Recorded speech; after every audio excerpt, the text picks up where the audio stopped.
right, welcome back to the second part in my three-part series on basic Spanish pronunciation. Glad to have you back. In part two, give you a quick overview. We're going to introduce a few basic concepts like articulation, the actual production of speech sounds, spelling, using letters as a starting point for speech, and then a few notes on variation in pronunciation. From there, we'll dive right into the consonant letters and a few letter combinations like double L, double R, and their sounds. In lesson one, in part one of this three-part series, if you haven't seen it, please go back and do view it.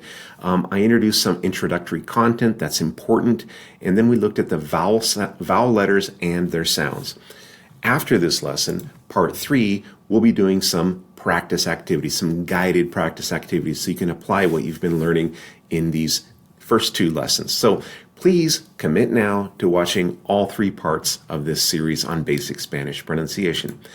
Now, before we dive into the consonant letters and their sounds, just wanted to take a moment and ask you to subscribe to my channel, Professor Jason Spanish and Portuguese. And of course, if you like this video, do me a favor, give me that like, leave a nice comment, and then please share it with anyone else who might be learning Spanish.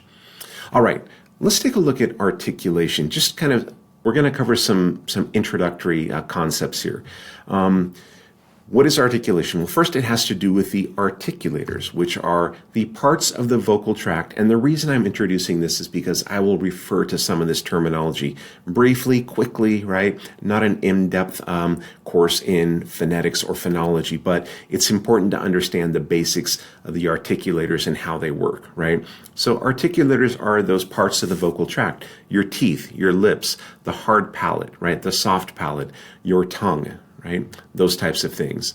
And these articulators, like for example, the tongue and your teeth or your lips, they are what come into contact or nearly come into contact to produce sounds as air flows through them, over them. Is it obstructed or partially obstructed by them?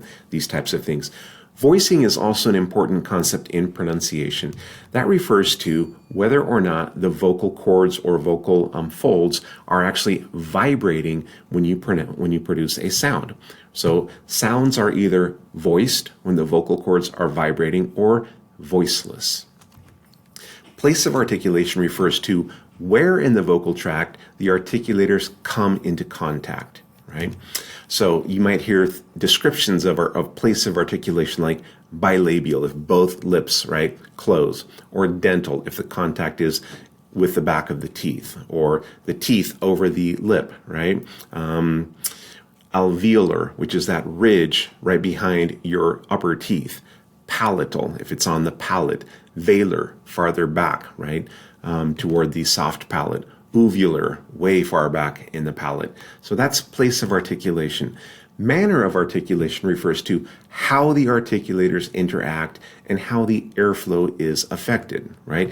Is that airflow completely blocked momentarily, then released? Is it partially blocked? Is it slightly constricted or restricted, etc.? So it's important to know some of this terminology, right? Especially when it comes to what are the names of the articulators and the place and manner of articulation. I wanted to give you guys a few notes about spelling, right? Some things to keep in mind about using letters. Like we explained in lesson one, spelling is an approximate, frozen in time way of representing sounds with written characters. Spelling, the letters that are used to spell a word or a phrase, right, is not always a 100% reliable guide to pronunciation, even in languages like Spanish. So, having said that though, in this lesson, we are going to use the letters, in other words, spelling, as entry points to sounds. Sort of the assumption is you are folks that might have a written text, maybe a piece of music or a poem or something that you're using in medicine or law enforcement, and you need to know how to read that and pronounce it reliably well. So we'll cover letters and certain two-letter combinations in alphabetical order. Spanish alphabet has 27 letters. Here on this slide, you can see that the vowels are in red. We covered them in lesson one, part one of this series. So go back if you haven't seen the lesson on vowels. And then you have the other consonant letters in black. In Spanish, it's important to note, and we will cover them in this video, that there are some other spellings, some other combinations that are important to talk about when we're talking about pronunciation, such as the double C, the CH, GU, double L, QU, double R, that famous rolled R of Spanish, and the SH, which shows up in some loanwords. Also, C and G before E and I, the vowels E and I, or the sounds E and E. So that's just a few notes about spelling. Now, variation. Wanted to point out that across the Spanish-speaking world, right, Peninsular Spanish, Latin American Spanish, everything in between, you'll hear a lot of variation in pronunciation. And here are some notes about that. Some letters or letter combinations may be pronounced in more than one way, and we'll see plenty of examples of this as we go. Also, sounds might be influenced or are influenced by others that come either right before them or right after them. This is what the linguists call assimilation or co-articulation. Certain letters have different pronunciations or certain sounds, but we're using letters here as starting points, depending on where they occur in a phrase, in a word, in a syllable. And that's called their context. So as an example, look at the two B sounds in these words in Spanish, right? One in the word tambor is a bilabial, tambor, and that's because it comes after a nasal consonant. But the B in recibir is a completely different sound. That's because their contexts are different. One is after a nasal consonant, one is between vowels. Sometimes, even when you have a letter or a sound in the exact same context, that variation, that sound will vary. So the word ayer, yesterday, it could be something where you have almost no obstruction, ayer, ayer. Or it could be something more like ayer, ayer. Could even be ayer, ayer, or even asher, asher. So again, some of the reasons for this kind of variation include differences in regional dialects, differences in register. Is the speech context, right, or situation formal or informal? Could be if I'm speaking quickly, slowly, carefully, right, or very quickly, or even the topic that we happen to be talking about.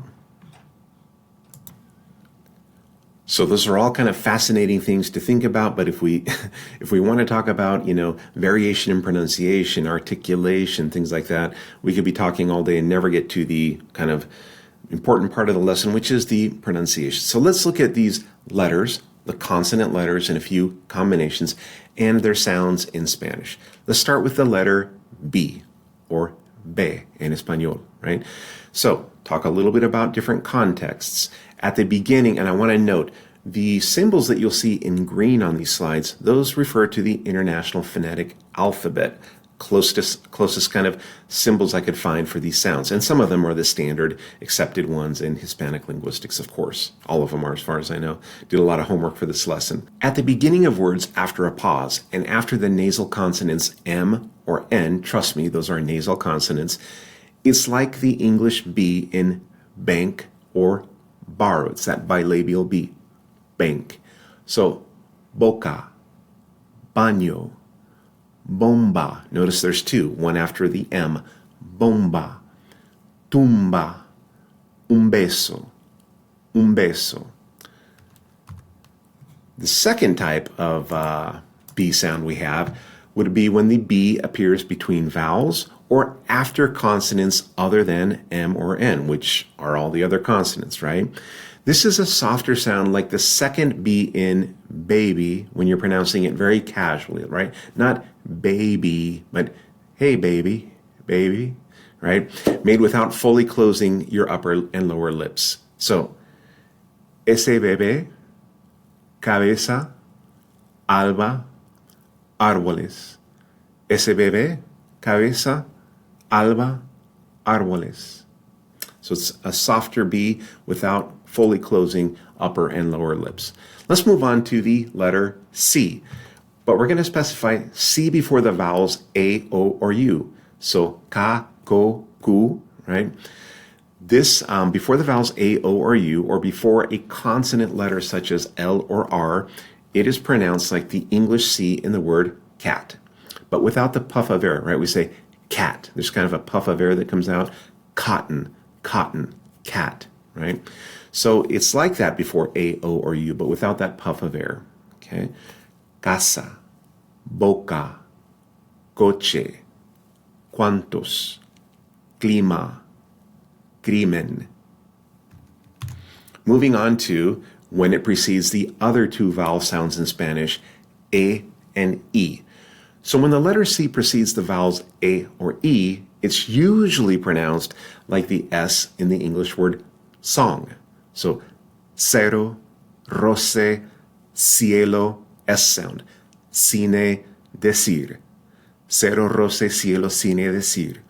Except in much of Spain, where C before A or E is pronounced like the TH sound in thanks. Cero, roce, cielo, cine, decir. Cero, roce, cielo, cine, decir. Moving on to the CC combination.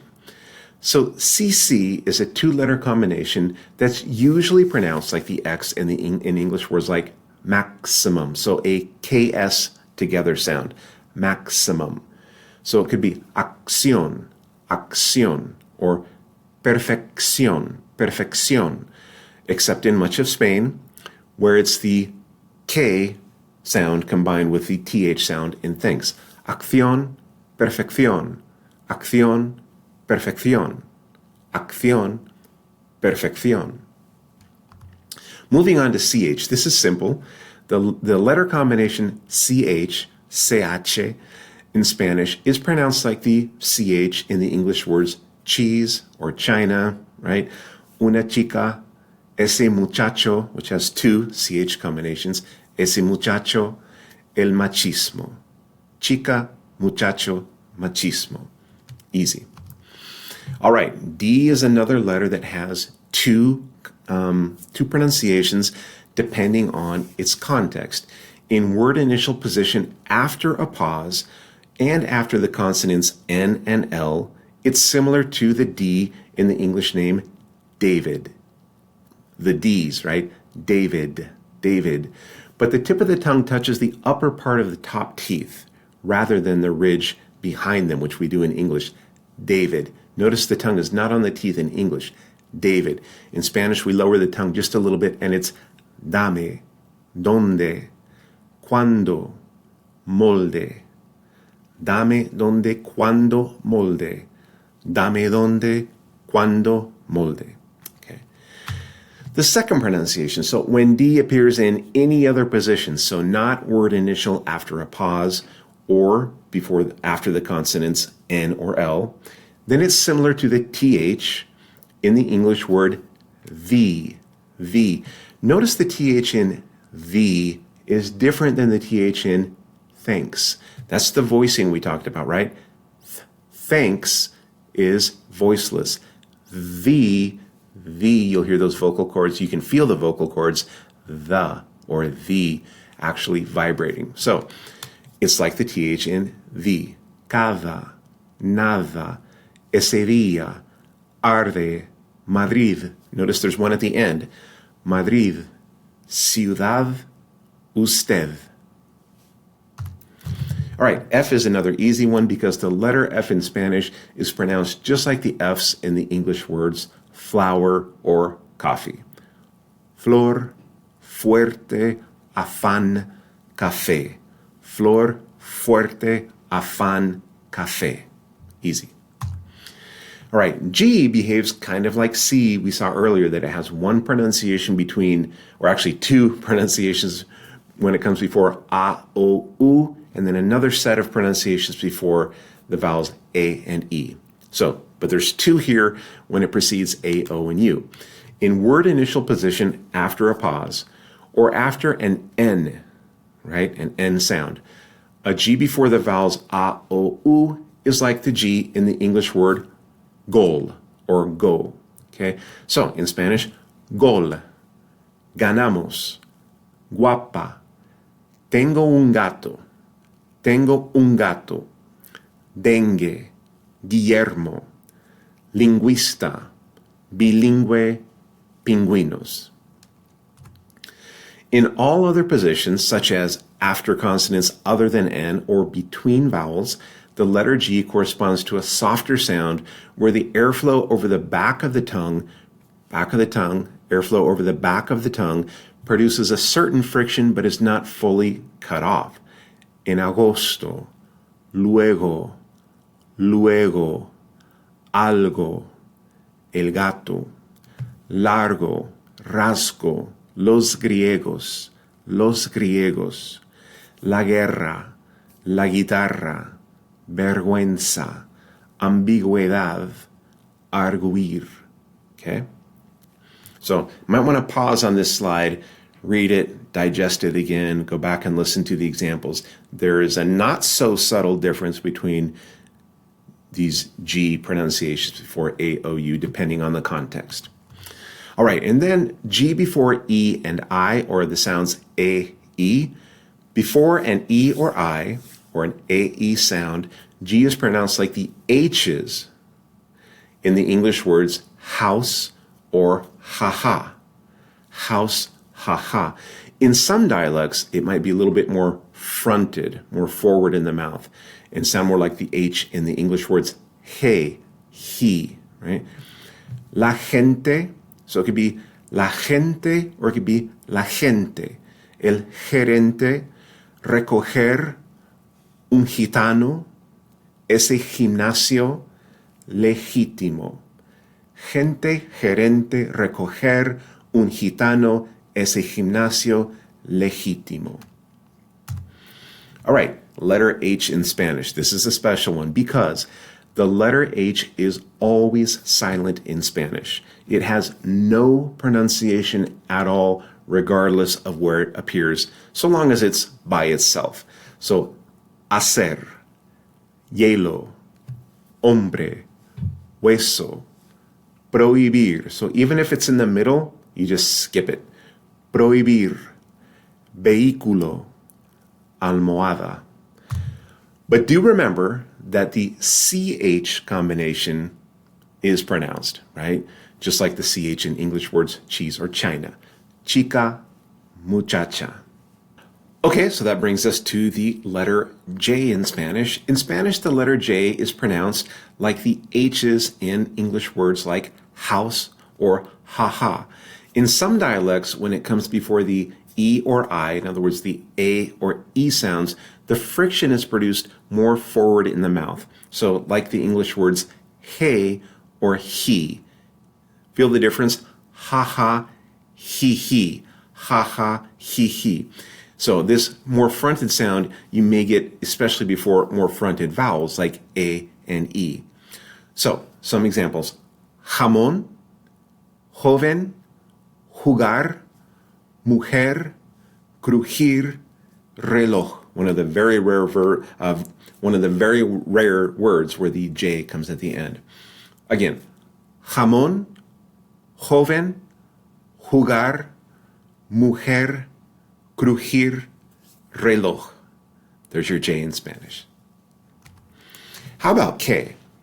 K is a word or a letter that you will find in some linguistic borrowings, right? Words that Spanish has borrowed. In Spanish, the K is pronounced like the K in the English word kind, right? But without that puff of air. Again, kind. If you put your hand in front when you say kind of, kind man, kind woman, kind of, you feel that puff of air. No puff of air in Spanish. Kilómetro, karate or karate, kermés, kiwi, kiosco, polka, Nueva York. Again, so you can see that these are all kind of borrowed words that aren't necessarily, so to speak, native to the Spanish language. How about L? So the letter L in Spanish has a pronunciation that is similar to the L in English words like or lion, but with the tip of the tongue angling upward to touch the ridge behind your upper teeth, rather than kind of being smushed against large part of your palate, like we say in English. Notice that when you say like, lion, how your tongue is kind of smashed against the roof of your mouth, your palate. In Spanish, the tip of the tongue angles up and hits that ridge, close to that ridge behind your upper teeth. León. So your tongue is kind of shaped like this, right? León, león, oler, hablar, playa, manantial, manantial. Now, you will notice, though, that depending on the consonant that follows that letter L, that L sound, that the placement of the tongue will shift. That's just natural. I could put another, 3 or 4 different IPA symbols on here, but I was too lazy to do that. So just notice how the tongue, the placement of the tongue, that place of articulation shifts slightly. When I say dulce, alzar, that peninsular Spanish pronunciation of the CE or the ZA, dulce, alzar, saldo, alto, colchón, el yate. All right, double L. So this is not a letter in Spanish, but it's what's called a digraph, right? A 2-letter combination. It's got a couple of pronunciations depending on the context. And this is also one that varies a lot by regional, I'm simplifying here, this varies a lot by regional dialect. So when double L is between vowels, right, it's usually pronounced like the Y in English words like yikes, yikes. So there's a little bit of friction, yikes, yikes, or YOLO, YOLO, you only live once, YOLO, right? So in Spanish, you might hear a little bit more friction as the airflow is constricted a bit more, okay? Ella, pollo, se llama, ella, pollo, se llama. Yikes, right? Ella, pollo, se llama. However, when the double L appears at the beginning of a word after a pause, like in llámame, llámame, or after an N or an L, it's pronounced more like the J, similar to the J in the English word jump. Llámame, un lloro, el llamado, un lloro, llámame. So different than ella, llámame. So again, this is one you might want to pause on, read it, spend a little bit of time practicing these 2 different pronunciations determined by different contexts. Same with M. M is going to have at least two different, maybe 3 different pronunciations depending on placement or context. In Spanish, the letter M is pronounced just like the English M. It's a bilabial sound, right? Mi, mama. When it appears at the beginning of words, before bilabial consonants like B and P, and just trust me, B and P are bilabial consonants, or between vowels. So by far the most common 95%, 98% of the times you see it, it is just like the English M, right? Mother, mother. Mis hijos me llaman la bomba. Mis hijos me llaman la bomba. El campo, Lima, amamos. So between vowels, amamos. However, in the other 0.1%, right, when M appears in word final position, it's pronounced like an N or more like a very nasalized, a noticeably nasalized N. So, álbum, ítem, un ítem, el álbum. So it's spelled with an M, but it's not pronounced like the M in amamos. Letter N. Okay, so this is going to be similar to the letter L that we saw earlier in the sense that there's one pronunciation and then there's a whole other kind of, depending on consonants that come after it, the tongue can shift around, the place of articulation can shift quite a bit actually.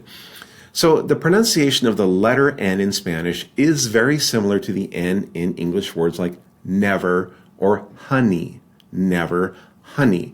When it appears at the beginning of words after pauses, before vowels or between vowels, right? Inside words, before the consonants, inside words, word interior, before the consonants N, L, R, or S, which are those alveolar consonants. The place of articulation is that ridge behind your upper teeth, and often as well in word final position. It's a lot to keep track of. Pause, read, practice, okay? So examples of this context, or these contexts: nada, grano, enlace, innovar, honrar, pensar, hablan, hablan, nada, grano, enlace, innovar, honrar, pensar, hablan. But notice how the position of the tongue changes, or the place of articulation changes, when N is immediately followed by different consonants other than N, L, R, or S. Inferior, enfermo. Notice that the upper teeth actually touch the lip in this pronunciation. Inferior, inferior, enfermo. Sincero, sincero. Not sincero, sincero. Canto, candil. Ancho, un chico. Cónyuge, inyección. So if you say those like I'm saying those, you'll notice the tongue moving kind of all over. Manco, aunque, tango, ángel, but they're grouped by line. Enjuto, enjambre. So N has quite a bit of variation. But that top group, nada, grano, enlace, innovar, honrar, pensar, hablan, is very similar to the English N in never or honey. Ñe, another one of these curiosities that we learn when we learn Spanish, right? The ñe, the rolled R, things like that. Ñe, this letter, is pronounced like the NI combination in the English word onion, or the NY in canyon, regardless of where it appears. So in the middle of a word like piña, mañana, or even at the beginning, gnocchi, gnocchi, mañana, piña. So we have this sound in English, right? Onion, canyon, gnocchi, mañana, piña. It's very easy. Letter P. Again, you will hear a puff of air. Feel a puff of air if you say the word puppy or puff, right? In Spanish, same pronunciation without that puff of air. So, puente, el puente, la paz, una copa. Puente, paz, copa. El puente, la paz, copa. So P only has one pronunciation of Spanish in Spanish, regardless of context. All right, letter Q, which almost always in Spanish you'll see it as QU, right? And usually before, almost always in Spanish, it will be QUE or QUI. So que or ki sounding, right? It's pronounced like the C in the English word cat or the K in kind. The U after the Q is almost always silent, so just ignore the U, right? Quince, aquí, querer, duque. So it's a K sound, right? Quince, aquí, querer, duque. All right, letter R. Couple of different pronunciations in Spanish depending on context. And we're talking about the single R. We'll jump here to double R in a second, but single R. When the single letter R appears between vowels or as part of a consonant blend, right? And often when it's in syllable or word final position. So that's a lot to keep track of. Again, pause, read, practice. It's pronounced, get this, like the double D in ladder in the American English pronunciation. Ladder, ladder, it's a flap. Ladder. Or the T in the American English pronunciation of water, water. Ladder, water. Pero caro, pero caro. Brasil, crisis, Adriana Grande, probable, tratado. Muerte versus cantar. So in that third line there, it is syllable or word final. Muerte versus cantar. I'm going to say these again. Pero, caro, Brasil, crisis, Adriana Grande, probable, tratado, muerte versus cantar. Now, when single letter R, again, letter R, appears in word initial position, like in Rio, rodear, the last name Ruiz, it's always the rolled R. río, rodear, Ruiz. It's also pronounced as the rolled R when it appears after the consonants N, L, and S, alveolar consonants. So, honra, alrededor, Israel, honra, alrededor, alrededor, Israel. And then finally, syllable final and word final R, which we saw on the left side of the slide, can also, for emphasis, be pronounced as the rolled R. So we can say muerte, we can say muerte, we can say versos, we can say versos, we can say cantar, we can say cantar for emphasis. So this is the single letter R, has all these pronunciations depending on context. Now let's get to everyone's favorite, right? That double letter R. Whenever you see the R and the R, the double R spelling in Spanish, it's always the rolled R, right? So, perro, carro. But remember, same sound for single R at the beginning of a word. Río, río. Perro, carro. Perro, carro. Okay. All right, let's talk about the letter S in Spanish, okay? Now, the letter S is pronounced like the Z-sounding S, Z-sounding S, in English word like Lisbon, Lisbon, Lisbon, when it appears before a letter representing a voiced consonant. And I will give you some examples. L, M, D, G, B, or V, okay? Letters, right? So it's going to have a soft Z sound. Isla, isla. Some people might say isla, isla, but it's there, very subtle. It's voiced. Isla, mismo, el mismo. Da lo mismo, mismo. There's a slight Z voicing of it. Desde. And that's because of the co-articulation or the assimilation with a voiced consonant that comes after it. Isla, la isla, el mismo, desde cuando, riesgo, desvelar, desvelar. However, in all other cases, such as word initial, between vowels, right? Word final, consonant final, right? Except before those voiced consonants, it's usually pronounced like the English S in song, so pretty straightforward. Sol, sala, piso. So this is a voiceless sound. No vibration of the vocal cords.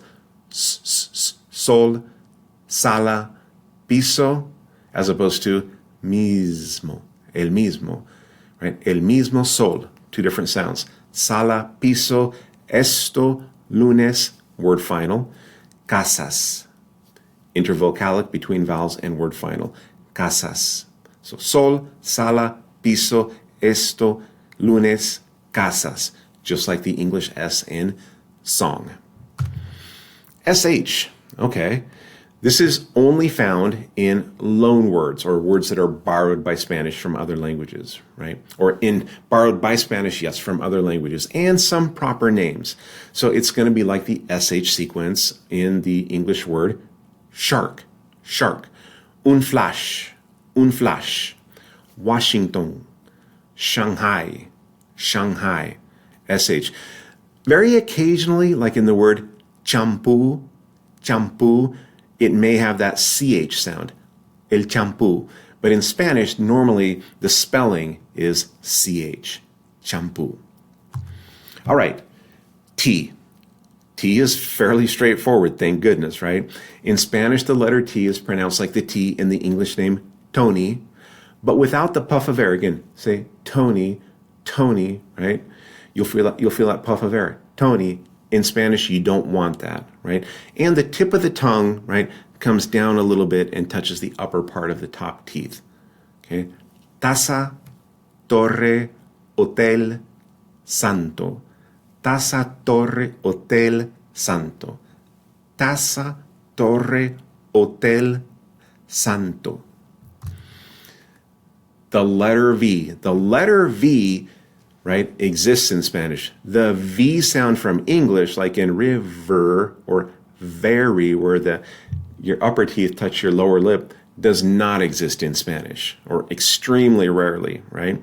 So this is pronounced, the letter V is pronounced exactly like the letter B with the same contextual rules. So this was a cut and paste slide, right?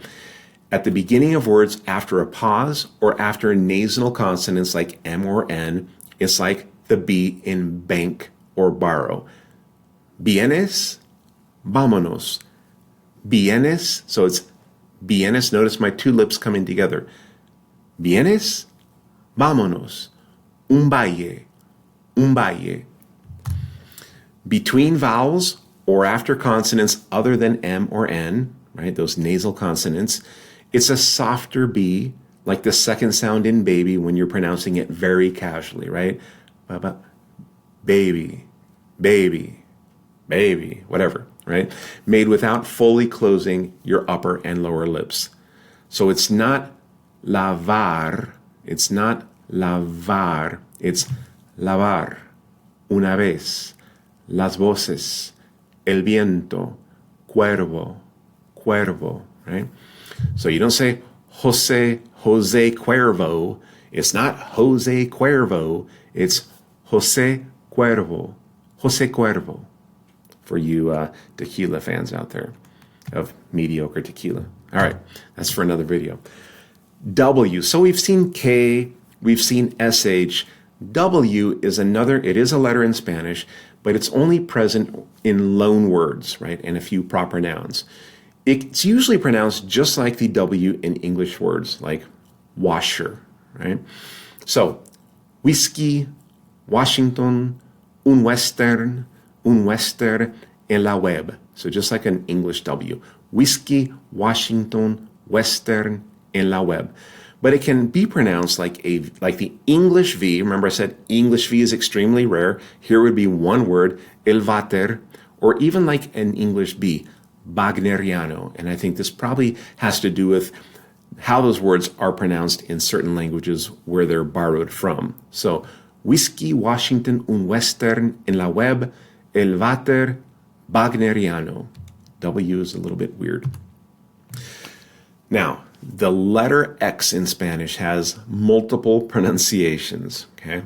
So, buckle up, right? So it can have multiple pronunciations, but the most common is just like the letter X in taxi or maximum. Taxi, so that KS combination, right? Un taxi, conexión, extenso, expectativa. Especially when we're being careful about our pronunciation.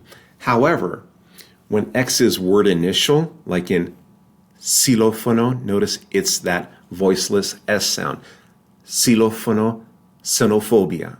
Xilófono, xenophobia. Getting toward the end of the video, getting tired.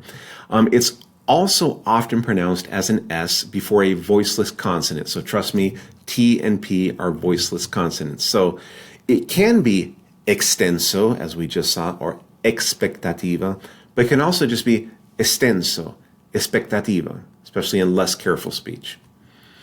Finally, in a few words, right, the letter X is actually pronounced like an English H in the word house or jaja or je. So, Oaxaca, Mexico, Jimena. Oaxaca, Mexico, Jimena. Jimena vive en Oaxaca, Mexico. Okay, so at least 3 pronunciations of the letter X. Pause, read, practice. Moving on to Y, spoiler alert, 4 pronunciations. Okay, so when it appears as the Spanish conjunction E, the word and in English, it's like the name of the letter E, the E. Se van y nunca regresan. Y por eso. Se van y nunca regresan. Y por eso. We're talking about the letter Y. Between vowels, it's pronounced just like the Y in yikes. So similar to the double L we saw earlier, right? So, haya, ayer, mayo. Although in some dialects it could be ayer or asher. Remember we saw that early in the lesson. Third pronunciation, when Y, just like double L, appears at the beginning of a word after a pause, or after the consonants N or L, its pronunciation is closer to the J in English words like jump or jam, right? Ya, yo, cónyuge, inyección, un yate, el yate, un yate, inyección, cónyuge, yo, ya. And then finally, when Y appears at the end of words, at the very end of words after a vowel, it will sound like the sound you hear at the end of English words boy, guy, or bay. Soy, I, re, and another example is muy. All right, getting very close to the end now, I feel like, right? The letter Z is usually pronounced like the S in the English word song, except in much of Spain where it's pronounced like the TH in thanks. So, zapato, raza, luz throughout the United States, Latin America, pretty much everywhere but big chunks of Spain. Zapato, raza, luz. It's like an S. However, in much of Spain, it's going to be the TH sound in thanks, that voiceless. Zapato, raza, luz. All right, that does it for our Spanish consonant letters and letter combinations and their sounds. Part 2 in our 3-part series on basic pronunciation. If you like this rather lengthy lesson, we're at almost 42 minutes now, please subscribe to Professor Jason Spanish and Portuguese. Of course, leave us a like and a comment on this video, and be sure to share it on your social media channels with others who may be learning Spanish. Now, also want to encourage you to watch part 3, the final lesson in this 3-part series on Spanish pronunciation. What we'll be doing is some guided practice activities, so we'll see how good you are at applying what you've learned in parts 1 and 2. So, see you in part 3.